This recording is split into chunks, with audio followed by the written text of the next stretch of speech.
Welcome back, everybody, for another deep dive. This time, we're going to be talking about cutting down on unnecessary expenses. I was going through all the research, and one of the things that really surprised me was just how much we tend to underestimate our subscription costs. One study by Bankrate said that we underestimate them by nearly 40%. That's crazy. So much for those like $5 a month deals. Yeah, those $5 a month deals can really sneak up on you when you're not paying attention. It's not even just about, the savings themselves. It's about taking control of your finances and freeing up that cash flow for, things that you actually want to spend money on. It's about empowerment, right? Absolutely. Taking control. So where do we even begin? I mean, we've got so much information here. What's the first step? What, knowledge is power. You can't fix what you don't know is broken. Right? So step one is figure out where your money's actually going. Tracking, exactly. And luckily, there are some pretty amazing tools out there that make this a lot easier. We've got things like Mint, YNAB, Personal Capital. Yeah, those are all fantastic options. These apps can be super helpful for visualizing where your money is going. They can automatically categorize transactions, generate spending reports, and even alert you if you're going over budget. Yeah, they can connect directly to your bank accounts and credit cards. You don't even have to manually enter everything. It's a huge time saver, right? Yeah. And it takes all the guesswork out of it. So we're tracking. We see where our money's going. What's next? So now we got to get real about our spending habits. It's time to separate the needs from the wants. Oh, the classic budgeting wisdom. Yeah, but it's classic for a reason. But what counts as a need versus a want? Needs are the essentials. Think like housing, food, utilities, transportation, Okay. things you absolutely cannot live without. And wants are? Wants are the things that, they make life more enjoyable, but they're not essential for survival. Okay. Like eating out, entertainment, maybe that daily latte, the latest gadgets, things like that. Yeah, and this is where we start looking for places to cut back. Right, exactly. Yeah. One thing that the research really highlighted was subscriptions. It's so easy to sign up for all these different things. Those sneaky subscriptions. Streaming services, gym memberships. Exactly. They just drain your bank account. You don't even think about it half the time. It's the classic set it and forget it trap. Right. And then all of a sudden, you're spending hundreds of dollars a month. Yeah. I'm definitely guilty of the streaming service overload. I sign up for everything and I end up only watching one. Yeah, I think we've all been there. So how do we actually break free from the subscription cycle? So the good news is there are apps for that. Things like Truebill and Trim can help you track and manage those subscriptions. Oh, okay. They scan your bank statements, find recurring charges, and even help you cancel unwanted subscriptions.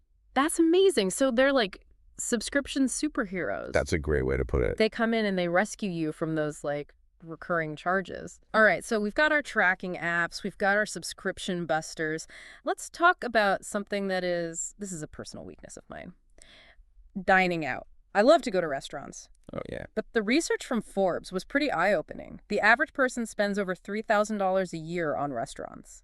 It adds up quickly. Especially with those delivery fees nowadays. I know, those fees are killer. Yeah. But cooking at home every night, it can be really tough. Yeah, especially after a long day. You just don't want to do it. But cooking doesn't have to be a chore.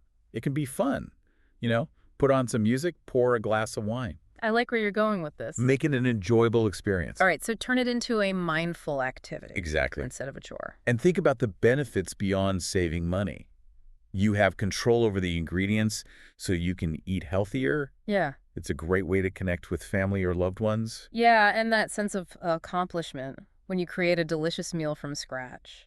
Yeah, there's nothing quite like it. Okay, I'm convinced. And if you're struggling with the time commitment, meal prepping can be a game changer. Spend a few hours on the weekend prepping ingredients. Maybe even cook entire meals for the week ahead. It saves you so much time and stress during the week. Oh, I've seen those perfectly organized fridge photos all over social media. Yeah, meal prepping is definitely a lifesaver. Okay, so we've got meal prepping. We're going to cut back on our subscriptions. Now I got to talk about another one of my weaknesses, and that is online shopping, specifically impulse buys. Ooh, yeah. I am a sucker for that add to cart button. I think we all are to some extent. So how do we resist those tempting offers? Well, there's a strategy called the 30-day rule. Okay, I've heard of that. Tell me more. If you see something you want to buy online, don't immediately check out. Add it to your cart and wait 30 days. Just introduce a little pause? Exactly. A cooling off period? Exactly. Okay. And you'll be surprised how often that urge to buy Just disappears. So what happens if after 30 days, I still really, really want that item? Then it's time to bring in our deal hunting superheroes. Browser extensions like Honey and Rakuten. Oh, yes! I love Honey. They're fantastic. They automatically search for coupons and cashback offers, They do all the work for you. so you can get the best possible price. It's like having your own personal shopping assistant. I like it. All right, so Honey and Rakuten are definitely going in my toolbox. Now, let's talk about something a little different. This concept comes from behavioral economics, Okay. the power of cash. Oh, interesting. So a study from the Journal of Experimental Psychology found that people tend to spend more when they're using cards versus cash. Really? Why is that? Well, I think it has something to do with what they call loss aversion. When you swipe a card, it feels more abstract, less real. Like those numbers on a screen don't have the same weight as physical dollar bills. Exactly, but when you hand over cash, Mhm. you physically see the money leaving your wallet, You feel it. and it makes you think twice. Yeah, that makes sense. All right, so the cash diet. The cash diet, it's a classic for a reason. I'm going to try it. Maybe I'll even designate a specific envelope for fun money each week I like that. and see how long it lasts. Yeah, see how it changes your spending habits. Okay, now this next topic, I'm already feeling a little bit anxious about this. Negotiating bills. Oh yeah, this could be a tough one. I am not a fan of confrontation. The thought of haggling over prices, it just makes me nervous. I think a lot of people feel that way. But trust me, it's often easier than you think. And the potential savings can be significant. So tell me, which bills are usually negotiable? Cable and internet bills are good ones to start with. They often have those introductory offers that expire after a year or two. So it pays to be a savvy negotiator. But what if I'm just not good at that? What if I don't know how to approach that conversation? Well, there are resources out there that can help. Remember those services we talked about earlier, Bill Shark and Trim? Yes. They can actually negotiate on your behalf Wow. for things like cable, internet, even cell phone bills. So they're like negotiation ninjas. Exactly. They take care of all the back and forth. Yeah. And they save you time and stress. And money, hopefully. And money. Yes. Okay, so Bill Shark and Trim, they're going on my list. They're great tools to have in your arsenal. It's like I'm assembling this whole team of financial superheroes. Exactly. All right, now let's talk about something that I'm very passionate about, and that is the joy of secondhand shopping. Oh, I love it. One of my favorite ways to save money Me too. and be more sustainable. Absolutely. I am a huge fan of thrift stores, online marketplaces like Facebook Marketplace, Craigslist, eBay. Yeah, those can be gold mines. You can find amazing deals on practically anything. Furniture, clothing, electronics. It's incredible. And it's so much better for the environment. Yes, we're giving those pre-loved items a second life, Reducing waste. minimizing our environmental impact. Absolutely. And there's a certain charm to secondhand items, you know? It's like they have a story to tell. Exactly. You can't find that with brand new stuff. It's like adding a touch of history and personality to your home or wardrobe. And it can be a really fun and social experience. You know, I've met some really interesting people while thrifting. Yeah, it's a great way to connect with your community. Okay, so secondhand shopping. Secondhand shopping, we love it. It's a win-win. But let's Yeah. be honest for a second. Sometimes shopping, it goes beyond just finding a good deal. It can be a way to cope with stress, with boredom. Oh, absolutely.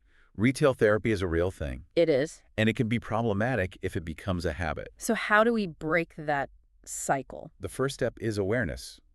Pay attention to your triggers. Well, What situations or emotions make you want to shop? okay, so it's about understanding the why Exactly. behind those impulse purchases. And once you know your triggers, you can start to develop healthier coping mechanisms. Like what? Exercise is a fantastic stress reliever, and it's free. Sure. Spending time in nature, journaling, listening to music. Yeah, I've definitely found that journaling helps me process my emotions in a healthy way. There you go. Okay, so we've got our toolbox It's all about finding what works for you. of healthy coping strategies. This is great. I'm already feeling empowered. Yeah, it really is remarkable how we can take control of our financial lives with just a little bit of effort. For sure. I mean, it's like we've been driving on autopilot for so long, and now we're actually taking the wheel and deciding where we want to go. Yeah, and the best part is you don't have to be perfect. Progress over perfection, right? Right. So no need to stress ourselves out about being perfect with our spending. Exactly. Even small changes can have a huge impact over time. Okay, so we've made some progress. What's next? What are some practical tips for actually staying on track with these financial Well, the goals? research suggests regular review and adjustment is key. Set aside some time each month. Maybe a money date with yourself Ooh, I like that. A money date with yourself. to review your spending and see where you can make tweaks. So basically, just check in with our finances and make sure we're still on the right path. Exactly. And don't forget, life happens, right? Your financial plan needs to be flexible. Right. A new job, a move, a growing family, all of these things can impact your budget. So be prepared to adapt. That's a good point. It's not about being rigid, but about being adaptable and making conscious choices as our needs and goals change. Precisely. Now let's talk about some more specific areas where we can cut back. All right, I'm ready for more All tips. right, so let's talk about grocery shopping. Oh, boy. This is an essential expense, but it's one that can easily spiral out of control. Especially if you're an impulse buyer like me. Oh, those tempting displays near the checkout aisle. I swear they're strategically placed to sabotage my budget. Right. They know our weaknesses. Yeah. But fear not. There are strategies to combat those impulse buys. Okay, tell me everything. The simplest trick is to shop with a list Oh, the classic and lists. stick to it religiously. No deviating. No deviating. Hmm. Plan your meals for the week, write down what you need, and resist those tempting extras. It's like wearing a set of shopping blinders. Exactly. You're laser focused on your mission. Okay, I can do that. And if you're really serious about saving money on groceries, try the cash-only approach. The cash diet strikes again. It's amazing how much more mindful you become of your spending when you're physically handing over those dollar bills. Yeah, I can see how that would make you think twice before tossing those extra bags of chips in your cart. Exactly. Speaking of mindfulness, let's revisit the topic of negotiating bills. Oh, boy. You're bringing back my negotiation anxiety. I know it can be intimidating, but it's worth it. Remember those cable and internet bills? Yes, those are always a good target. They often have introductory offers that expire, so it's always worth calling and seeing if you can get a better rate. So it's like a game of financial chess. Exactly. You've got to be strategic. I like it. Don't be afraid to mention what competing providers are offering. Sometimes the threat of switching is all it takes. So basically, don't be afraid to walk away from the negotiating table if you're not getting what you deserve. Exactly.